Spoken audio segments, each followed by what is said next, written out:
I went to Australia for my son's wedding, which was in New South Wales. And after all the celebrations were over, we headed up to Queensland, to Cairns. And my daughter left the apartment.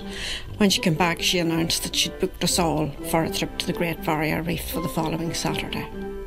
I was a bit apprehensive about it. I have a sort of an issue with water. But on the Saturday, we left and boarded a catamaran. It took 3 hours to get out to the reef. And on the way out, there were various announcements about what you could do when you got there. And when I heard of ocean walking, I thought, that sounds very interesting. I wonder what it is. So my husband went off to the office.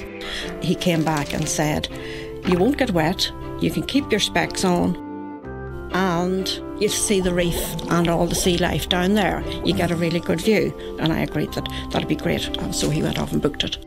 So we arrived out at the reef and we were directed to a check-in point. And I thought we would be going down a corridor, maybe a glass corridor, and that's why we were going to stay dry. But there was a German guy who was in charge, and his first question to me was, what size shoe do you take? And there's the wetsuits. And the penny started to drop that I was going to get wet. There was nowhere to run to, or I would have run away.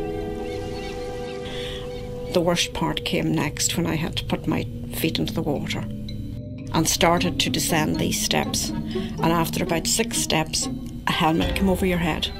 And then you had to make a descent 9 metres down. And that was terrifying. I was clinging to the rails. And I had a flashback to the last time I had been underwater. And that was 50 years previously, when I had fallen out of a boat into Loch Gouna. So I thought I would never get to the bottom. But when I got to that platform, everything changed. And I was just overtaken with the wonder of what I saw. And it was just creation. And the reef was so beautiful. And the fish. And these strange creatures that I'd never seen before.